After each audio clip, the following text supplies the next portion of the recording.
할렐루야. 우리 주 예수 그리스도께서 사망 권세를 이기시고 부활하셨습니다. 부활의 아침, 부활의 기쁨이 여러분들 가운데 충만하시기를 주님의 이름으로 간절히 축원드립니다. 오늘 저는 그 어떤 날보다 간절한 마음으로 부활절 설교 말씀을 전하고자 합니다.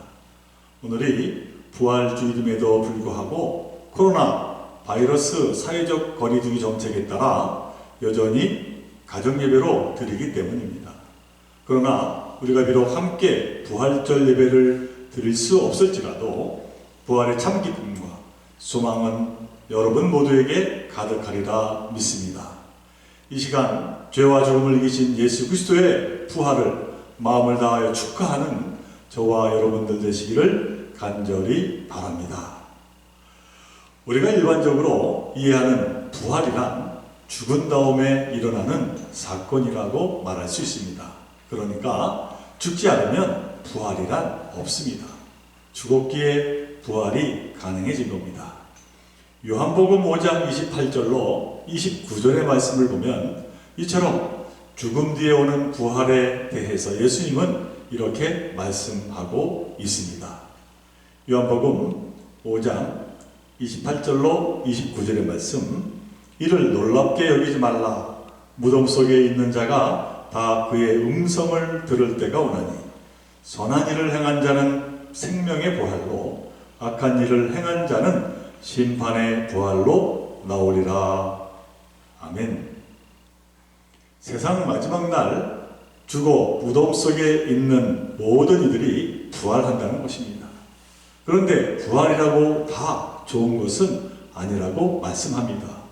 왜냐하면 하나는 생명의 부활로, 다른 하나는 심판의 부활로 나오기 때문입니다. 그런데 이 같은 각기 다른 부활은 다름 아닌 각자의 삶이 결정한다고 말씀합니다. 그래서 선한 일을 행한 자, 선한 삶을 산 자는 생명의 부활을 이루지만 악한 일을 행한 자, 악한 삶을 산 자는 심판의 부활로 나타난다는 겁니다. 그러므로 궁극적으로 우리에게 주어지는 부활의 현 주소는 실제로는 죽음 이후가 아니라 지금 현재의 삶임을 말씀하고 있습니다. 그리고 이러한 맥락에서 사도 바울은 죽음을 현실의 삶 속에서 보았습니다. 그리고 죄와 허물을 극복하는 것을 부활로 보았습니다. 그런데 그 죄와 허물을 극복하는 것에 대해서 사도 바울은 에베소서 2장 1절에서 이렇게 말씀합니다. 그는 허물과 죄로 죽었던 너희를 살리셨도다. 그러니까 사도 바울의 이 고백대로라면 우리가 스스로 죄와 허물을 극복할 수 없기에 누군가의 도움으로 가능하게 되었다는 것입니다. 그리고 그 누군가는 바로 주 예수 그리스도라고 고백하고 있습니다. 주님께서 십자가에 죽기까지 우리를 죄와 허물로부터 살리는 그 은총을 베풀어 주셨다는 겁니다. 우리로 심판의 부활이 아닌 생명의 부활로 이끄시고자 십자가 죽음의 길을 걸어가신 겁니다. 그러나 대부분의 사람들은 이러한 예수님의 십자가 그 죽음이 그냥 끝이요, 패배요, 절망이라고 여겼습니다. 너무나도 무기력하고 이루어놓은 것이 아무것도 없어 보였기 때문입니다. 예수님의 제자들이나 따라다니던 무리들이 간곡하게 원했던 그 어느 것 하나 제대로 이룬 것이 없어 보였기 때문입니다. 분명 세상적인 눈으로 볼 때 예수님은 그냥 힘없이 죽은 실패자입니다. 그러기에 예수님의 제자들이 마지막에 다 도망쳐버린 것도 이해할 만합니다. 뭔가 기적을 일으켜서라도 로마 제국으로부터 고통받는 백성들을 구할 줄 알았던 주님이 그만 힘없이 주저앉았기 때문입니다. 그러나 예수님의 죽음은 그것이 끝이 아니었습니다. 예수님은 죽음을 이기시고 부활하셔서 제자들과 마주하시게 된 것입니다. 제자들은 부활하신 예수님을 만나자 십자가의 고난은 단지 무의미한 고난이 아니라고 하는 것을 알게 되었습니다. 제자들은 십자가의 그 고난이 가장 고귀한 삶이었음을 깨닫게 된 것입니다. 그래서는 제자들은 전적으로 변화된 새로운 삶을 살아가게 됩니다. 이제는 그 어떠한 시련이 닥칠지라도 믿음을 지키며 선한 싸움을 다하게 됩니다. 그런데 여러분, 사실 우리가 이 세상에 살아가면서 제자들처럼 십자가의 그 고난의 길을 따르는 삶이 너무 힘들고 버겁다고 생각하지는 않으십니까? 그러나 그러한 믿음의 삶이란 결코 잘못된 길이 아니라 제대로 가고 있는 삶이라고 말씀드릴 수 있습니다. 그저 탄탄대로의 삶이 믿는 자들의 삶이요 축복이라 한다면은 예수님은 우리에게 결코 심령이 가난한 자는 복이 있다 또는 애통하는 자는 복이 있다 이런 말은 하지 않으셨을 것이기 때문입니다. 그렇다고 우리 믿는 자들은 탄탄대로의 삶을 살면 안 된다는 말이 아닙니다. 이 세상 살아가면서 우리가 열심히 땀 흘리는 까닭 가운데 하나는 참으로 풍요로운 삶을 살기 위해서입니다. 그리고 이러한 행복한 삶은 하나님이 우리에게 주신 축복입니다. 그러나 여기서 우리가 주의해야 할 것이 있습니다. 풍요로운 삶을 살게 되어도 겸손하게 살아야 한다는 것입니다. 이는 달리 말하면 나에게 주신 것이 오로지 나만을 위한 것이라고 행동하지 말라는 말씀입니다. 더불어 함께 사는 세상임을 기억해야 한다는 겁니다. 주님이 고통받는 사람들에게 애끓는 그 거룩한 마음을 가진 것처럼 살아야 한다는 것입니다. 예수님은 그 마음으로 십자가 고난의 길을 걸어가신 겁니다. 그런데 더욱 우리가 주의해야 할 것이 있습니다. 그 애끓는 마음, 이 거룩한 마음은 탄탄대로에 서게 된 다음에 생기는 마음이 아닙니다. 없을 때부터 있어야 하는 마음입니다. 작은 것이라도 나눌 줄 아는 자가 풍요로운 자가 되어서도 이 마음을 유지할 수 있기 때문입니다. 내가 어느 정도 살면 남에게 그때 가서 베풀어야지 라고 생각하는 사람은 안타깝게도 평생 베풀고 살 수가 없습니다. 출발이 욕심에 가 있기 때문입니다. 여러분은 혹시 이러한 경험은 없으셨습니까? 단체로 해외 여행 때에 종종 일어납니다만 한 번은 여행을 이끄는 가이드가 땀을 뻘뻘 흘리며 얼마나 열심히 수고하는지 손님 중 한 사람이 제안을 했습니다. 이 가이드가 너무 수고를 하니 우리가 돈을 좀 모아 격려합시다 라고 말입니다. 그런데 의외로 반대하는 사람들이 있었습니다. 여행 경비에 다 포함됐다고 하면서 말입니다. 그런데 그렇게 반대하는 사람들 치고 얼마나 많은 여행 선물을 사는지 참으로 씁쓸했던 기억이 있습니다. 사랑하는 좋은 교회 성도 여러분, 믿는 자는 지금의 버거운 삶 속에서 자기 자신을 돌아보며 오히려 이웃을 살피는 자임을 기억하시기 바랍니다. 이처럼 먼 훗날 심판의 부활이 아닌 생명의 부활을 이루어내는 그 삶의 조건은 어렵지만은 의외로 간단합니다. 그 조건이란 십자가를 지신 주님을 따라 사랑하는 삶입니다. 힘들고 버거워도 모든 일에 사랑으로 애쓰는 것입니다. 주님이 내게 주신 그 사랑만 내 삶의 기준으로 삼으며 살아가는 겁니다. 이 삶을 요한복음서는 선한 삶을 행한 자라고 명명하고 있습니다. 오늘 본문 로마서 8장 37절에서 사도 바울은 이렇게 선언합니다. 그러나 이 모든 일에 우리를 사랑하시는 이로 말미암아 우리가 넉넉히 이기느니라. 곧 우리를 사랑하시는 주님이 주신 사랑으로 살 때 넉넉히 세상을 이기는 삶을 산다는 말씀입니다.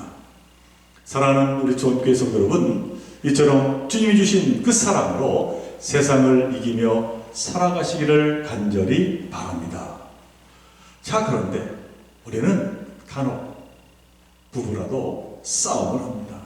물론 부부싸움 안 하시는 분도 계십니다만은 한 통계에 의하면은 부부싸움의 이유나 또는 이혼의 사유 그 대부분이 경제적인 갈등에서 온다, 그렇게 이야기합니다. 살기가 힘들어지면 부부싸움이 잦아진다는 것입니다. 그런데 그러한 이유의 깊은 내면에는 매우 중요한 사실이 숨어 있습니다. 그것은 서로에 대한 사랑, 그로 인한 신뢰가 깨져버리고 그래서는 결국 헤어진다는 사실입니다. 우리가 이 세상 살아갈 때 별거 아닌 작은 것에 휩쓸리고 맥없이 넘어지는 것은 그 무엇 때문이 아닙니다. 단지 서로를 향한 사랑이 없기 때문이라고 하는 사실입니다. 우리 옛글에 셋잎 주고 집 사고 천냥 주고 이웃 산다는 말이 있습니다. 셋잎과 천냥, 실제로는 얼마나 차이가 나는지 모르겠지만 느낌만으로도 엄청난 차이가 느껴집니다. 그런데 셋잎 주고 집 사고 천냥 주고 이웃 산다고 합니다. 감히 집과 이웃을 가치로 비교할 수는 없는 일이지만 굳이 비교한다면 셋잎과 천냥처럼 까마득한 차이, 그만큼 물질보다 사람이 더 귀하고 소중하다는 말입니다. 그런데 오늘날에는 이 옛날과는 이제 거꾸로 돌아가는 것 같습니다. 완전히 정반대가 되었습니다. 천냥 주고 집을 사되 이웃의 가치는 셋잎보다 헐합니다. 그만큼 사람과 사람의 관계를 하찮게 여긴다는 것입니다. 그러나 아무리 천냥짜리 집을 가지고 있으면 뭘 하겠습니까? 서로가 서로를 셋잎으로 여기면 결국 우리 모두 셋잎짜리 존재가 되고 마는 것을 말입니다. 예수님은 마태복음 5장 46절에서 이렇게 말씀하십니다. 너희가 너희를 사랑하는 자를 사랑하면 무슨 상이 있으리요? 셀이 너희같이 하느니라. 또 너희가 너희 형제에게만 이제 무난하면 남보다 더한 것이 무엇이냐? 이방인들도 이같이 아니하느냐? 곧 예수님은 우리에게 조건 없이 사랑의 삶을 살라고 하십니다. 우리 그리스도인은 성령의 열매를 가꾸는 사람들입니다. 그리고 그 성령의 열매를 이제 자라게 하는 그 자양분도 바로 사랑입니다. 내게 사랑이 있다면 그 어떤 형편과 처지에서도 내 삶을 승리로 이끌어 갑니다. 그래서 남들이 예수님의 그 사랑의 십자가를 조롱할 때 사도 바울은 고린도전서 1장 18절에서 이렇게 고백을 했습니다. 십자가의 도가 멸망하는 자들에게는 미련한 것이요 구원을 받는 우리에게는 하나님의 능력이라. 예수님의 십자가 사랑은 결코 실패가 아닙니다. 하나님의 능력입니다. 그러므로 주님께서 몸소 보여주신 그 사랑이 나에게 그리고 여러분에게 있다면 저와 여러분의 삶이 비록 힘들지라도 능히 세상을 이기며 소망 가운데 살아갈 수가 있습니다. 이 사실을 사도 바울은 오늘 본문 로마서 8장 38절로 39절에서 선언합니다.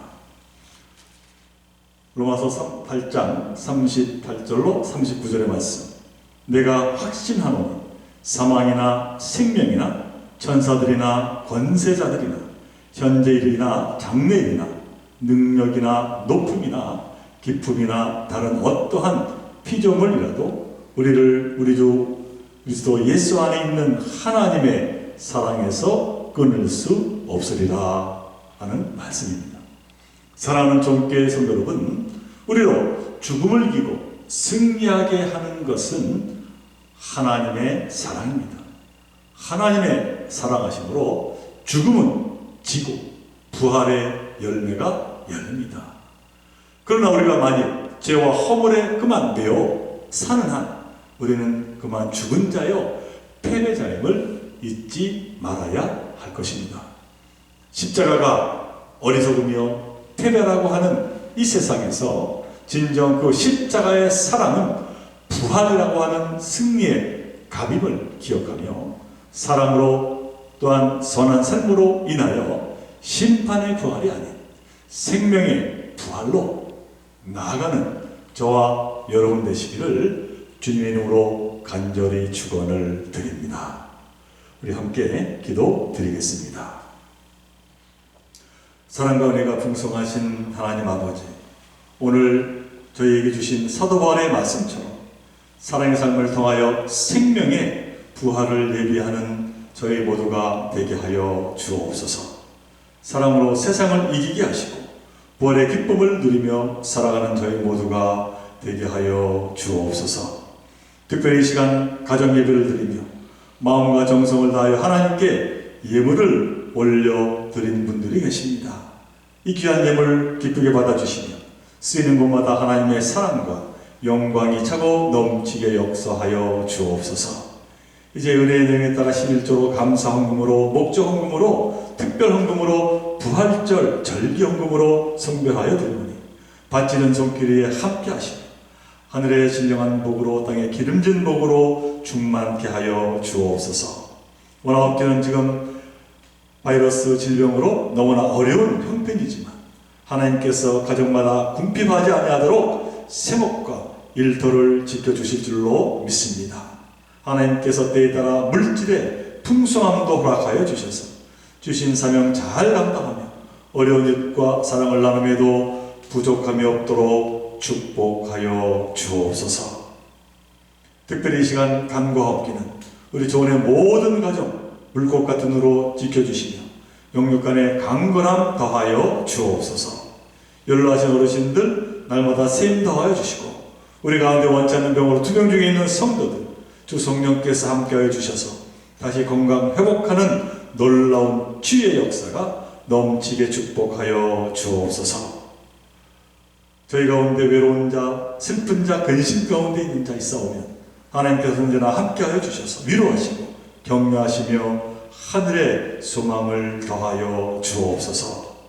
이 모든 것 간절히 바라올 때마다 죽음을 이기시고 부활하여 우리에게 영원한 생명을 허락하여 주신 예수 그리스도의 이름으로 감사하며 기도하옵나이다. 아멘.